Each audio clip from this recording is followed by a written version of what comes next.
தூக்கணும்னு communist கட்சி அலுவலகத்துக்கு உடனே போனீங்க, விசிக அலுவலகத்துக்கு உடனே போனீங்க, ஆளுநரை 3 முறை உடனே சந்திச்சீங்களே.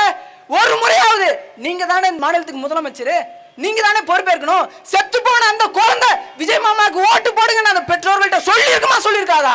சொல்லி இருக்கும்ல. அப்ப என்ன பண்ணிருக்கணும்? நீ வந்திருக்கணும். நீ வந்து ஆறுதல் சொல்லி இருந்திருக்கணும். ஆனா என்ன பண்ற? அலைபேசியில் அழைச்ச ஆறுதல். அது எப்போ? 48 மணி நேரத்துக்கு அப்புறம். உடனே ஓட தெரியுதுல ஆளுநர் மாளிகைக்கு, உடனே கம்யூனிஸ்ட் அலுவலகத்துக்கு போக தெரியுதுல, அப்ப பிச்சை எடுக்க தெரியுதுல. வந்து இங்க உட்காரு, உன்னை நம்பிதானே வாக்கு செலுத்தினாங்க. நம்ம இதை பத்தி பேசுறோம். இவ்வளவு பாலியல் வன்கொடுமை நடந்திருக்கு. இந்த திமுக வந்து 10 நாள் தான் ஆகுது, அதுக்குள்ள இவ்வளவு கொலை, கொள்ளை, கற்பழிப்பு, இப்படி சம்பவங்கள் நடக்குது. என்னடா பண்றீங்கன்னு கேட்டா, கடந்த ஆட்சியில பண்ணும்போது நீ எங்க போயிருந்த? இதெல்லாம் நீ மற்றவங்க கிட்ட இந்த கேள்வியை கேட்கலாம். ஆனா நாம் தமிழர் கட்சி பிள்ளைகள்கிட்ட இந்த கேள்வியை கேட்க கூடாது. ஏன்னா இங்க நிக்கிற ஒவ்வொருத்தரும் திமுக ஆட்சியில வழக்கு வாங்காத ஒருத்தன் இங்க நிக்கல. எல்லாம் வழக்கு வாங்கினவங்க நிக்கிறான். அதிமுக ஆட்சியில சிறைக்கு போனவங்க நின்று பேசிக்கிட்டு இருக்கிறோம். அதனால மத்தவங்கிட்ட பேசுமா, நீ எங்க அப்பா எங்க போயிருந்த? 5 வருஷமா எங்க போயிருந்த? இந்த கேள்வி நம்ம கிட்ட கேட்கிறாங்க. திரைப்படத்துல அதே நான் தியேட்டருக்குள்ள வந்து நான் கை தட்டி விசில் அடிச்சு சில்லறையை தெறிக்கி விட்டு ஒருவனா நான் கேட்கிறேன். உங்களோட ரசிகனா நான் கேட்கிறேன், கொலை பண்ணி பாலத்துக்கு கீழே தொங்க விடுவீங்களே, அந்த மாதிரி தொங்க விடுங்க. மக்கள் நாங்க எல்லாருமே கட்சிகளை கடந்து நாங்க ஆதரவு கொடுக்குறோம். யாருமே மறுக்க மாட்டாங்க. ஏன் இப்படி பண்ணீங்க? விஜய் அவர்களோட செயலுக்கு நாங்க கண்டனம் தெரிவிக்கிறோம். ஒரு பையன் சொல்ல மாட்டான். எல்லாருமே சேர்ந்து நாங்க ஆதரவு கொடுக்குறோம். பண்ணுவீங்களா? பண்ண மாட்டீங்க. ஒரு 10 வயசு சிறுமி வீட்டு பக்கத்தில் விளையாடிக்கு இருந்த ஒரு 10 வயசு சிறுமியை கடத்திட்டு போய் ஒரு நாள் முழுவதும் வச்சு பாலியல் வன்கொடுமை செஞ்சு அந்த குழந்தையோடைய முகத்தை சிதைச்சி உடலை சிதைச்சி ஒரு கரையோரம் தூக்கி போட்டு போயிருக்கிறாங்க. இந்த ஒரு வாரத்தில் இந்த ஒரு செய்தி பெருசாக பேசப்படுது. முதலமைச்சர் விஜய் அவர்கள் கண்டனம் தெரிவிக்கிறாரு. இந்த ஒரு வாரத்தில் மட்டும், ஒரு வாரம் கூட வேணாம், ஒரு 2 நாட்களில் எவ்வளவோ செய்திகள், பாலியல் சார்ந்த செய்திகள், பாலியல் வன்கொடுமை சார்ந்த செய்திகள் வந்திருக்கு. புதுக்கோட்டையில் வாய் பேச முடியாத ஒரு பெண், காது கேட்காத ஒரு பெண் பாலியல் தொல்லை அந்த பெண்ணுக்கு. ஓசூரில் இந்த பெண்களை குழந்தைகளெல்லாம் பாதுகாக்கக்கூடிய சட்டத்தில் இருக்கக்கூடியவங்களுக்கு, காவல்துறை அதிகாரிகளுக்கு இங்கே பாதுகாப்பு இல்லை. ஒரு பெண் ஓசூரில் காவல் நிலையத்தில், அனைத்து மகளிர் காவல் நிலையத்தில் வேலை பார்த்துக்கு இருந்த ஒரு பெண் காவலருக்கு பாதுகாப்பு இல்லை, பாலியல் தொல்லை. அப்போது நம்ம இங்கே என்ன பார்க்க வேண்டியது அப்படின்னா, இங்கே ஒரு புதுசாக ஒரு மாற்றம் வரப்போகுது, இங்கே எல்லாமே மாறப்போகுது அப்படி நம்பி வாக்கு செலுத்தின மக்களுக்கு மாற்றம் இங்கே வரல, முழுக்க முழுக்க ஏமாற்றம் தான் வந்திருக்கு. நம்ம பார்க்குறோம், இங்கே நம்ம சிறுமிக்கு பாதுகாப்பு இல்லை, 80 வயசு பாட்டிமாக்களுக்கு இங்கே பாதுகாப்பு இல்லை, இங்கே யாருக்குமே பாதுகாப்பு இல்லை. ஏன் விலங்கு ஆடு மாடுகளுக்கு கூட பாதுகாப்பு இல்லாத சூழல் இந்த தமிழ்நாட்டில் இருக்கு. முன்னாடிலாம் செய்திகள் நம்ம பார்ப்போம், உத்தரப்பிரதேசத்தில் அப்படி ஒரு செய்தி நடக்குது, மத்திய பிரதேசத்தில் நடக்குது, பீகாரில் நடக்குது, நம்ம பார்த்துட்டு கடந்து போனோம். ஆனால் இன்னைக்கு தமிழ்நாட்டில் நடக்குது. தமிழ்நாட்டில் ஏதோ ஒரு குக்கிராமத்தில் நடக்குது நம்ம நினைச்சோம், இன்னைக்கு சூலூரில் நடக்குது. 2 மாசத்துக்கு முன்னாடி கோவை விமான நிலையத்தில் நடந்துச்சு. நாளைக்கு எங்க நடக்க போகுது நமக்கு தெரியாது. சட்டத்தை கடுமையாக்கணும்.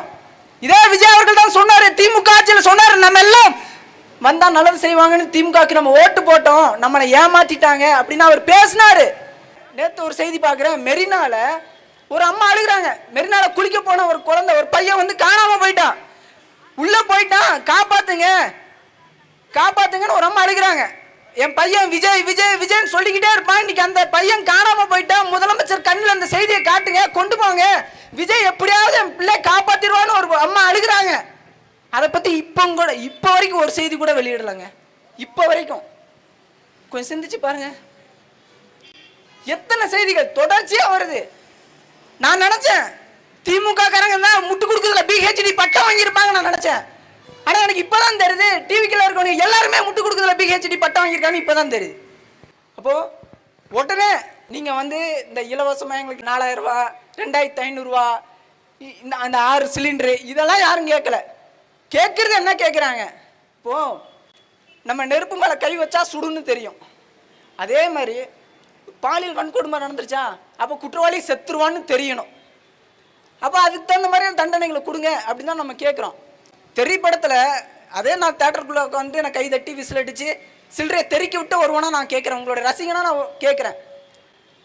திரைப்படத்தில் ஒரு குற்றவாளி பாலியல் வன்கொடுமை செஞ்சிடறான் ஒரு பெண்ணை, உடனே அந்த குற்றத்துக்கு காரணமானவனை கொலை பண்ணி பாலத்துக்கு கீழே தொங்க விடுவீங்களே, அந்த மாதிரி தொங்க விடுங்க. மக்கள் நாங்க எல்லாருமே கட்சிகளை கடந்து நாங்க ஆதரவு கொடுக்குறோம், யாருமே மறுக்க மாட்டாங்க. ஏன் இப்படி பண்ணீங்க? விஜய் அவர்களோட செயலுக்கு நாங்க கண்டனம் தெரிவிக்கிறோம், ஒரு பையன் சொல்ல மாட்டான். எல்லாருமே சேர்ந்து நாங்க ஆதரவு கொடுக்குறோம். பண்ணுவீங்களா? பண்ண மாட்டீங்க. அப்போ இங்க வெறும் ஆட்சிகள் மாறும், காட்சிகள் மாறும்.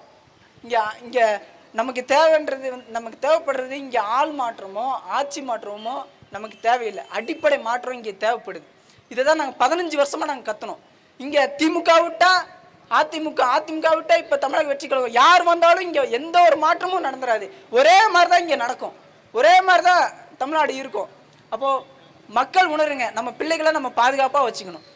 விஜய் அவர்கள் இன்னைக்கு குற்றவாளிகளை பாதுகாக்கிறாரு, அவருக்கு தண்டனை எல்லாம் கொடுக்கல. என்ன நடக்கும் கொஞ்சம் சிந்திச்சு பாருங்க. கால் உடஞ்சிருச்சு, தப்பிக்க முயன்ற போது கை கால் உடஞ்சிருச்சாமா, இப்ப மருத்துவமனையில சிகிச்சை எடுத்துக்கிறாரு. ஏன் கை கால் உடையுது? மேல இருந்து ஒருத்தன் குதிக்கிறான், இல்ல தப்பிச்சு ஓடும் போது ஏன் அவனுக்கு உயிர் போகக்கூடாது? ஏன் கை கால் மட்டும் உடஞ்சிருக்கு? அப்போ இது மத்த ஆட்சியில, இப்ப திமுக ஆட்சியில கை கால் உடையுது, அதிமுக ஆட்சியில வந்து கை கால் உடையுதுன்னா பரவாயில்ல. எப்ப உங்களுடைய ஆட்சியிலப்பா தப்பிக்க ஓடுறான், தப்பிச்சு ஓடுறான்ப்பா, உயிர் போனா என்னப்பா, எப்படிப்பா உயிர் போச்சுன்னு யாராவது கேட்க போறாங்களா? யாராவது பேச போறாங்களா? அதிகபட்சம் என்ன பண்ணுவாங்க, சிறைக்கு கூட்டிட்டு போவாங்க. சிறைக்குள்ள எப்படி இருக்கும்னு இங்க இருக்குங்க எல்லாத்துக்குமே தெரியும், அது குறிப்பா எனக்கெல்லாம் தெரியும். நான் போயிட்டு வந்துருக்கேன். என்ன நடக்கும்? சிறைக்குள்ள போனா அவன் நல்லா சாப்பிட்டு நல்லா கொளுத்து போவானே ஒழிய, தப்பு பண்ணவன் அந்த தப்பை உணரவே மாட்டான். மறுபடியும் வெளியில வந்தானா அவனுக்கு என்ன நடக்கும்? மறுபடியும் இன்னொரு பெண்ணை வந்து தொடுவான், இன்னொரு குழந்தைய வந்து தொடுவான். அப்போ இந்த நிலைமையை வந்து நம்ம அனுமதிக்க கூடாது, இந்த நிலைமையை நம்ம அனுமதிக்க கூடாது. விஜய் அவர்கள் அந்த குற்றவாளிக்கு உடனே தண்டனை கொடுக்கணும், கடுமையான தண்டனைகளை கொடுக்கணும். இல்லையா ஒன்றும் பிரச்சனை இல்லை, பொதுமக்கள்கிட்ட விட்டுட்டு நீங்க கண்டு காணாம போயிருங்க, நாங்க பாத்துக்கிறோம். எதுக்கு இவ்வளவு ஆர்ப்பாட்டம், எதுக்கு இவ்வளவு போராட்டம்? அப்போ நம்பி வாக்கு செலுத்தின மக்களுக்கு விஜய் அவர்கள் உண்மையா இருக்கணும். இல்லைன்னா உங்களுடைய போலி முகத்தெரிய கிழித்தறிவோம் அந்த சீமானின் தம்பிகள்னு சொல்லிக்கிட்டு நன்றி. அடுத்து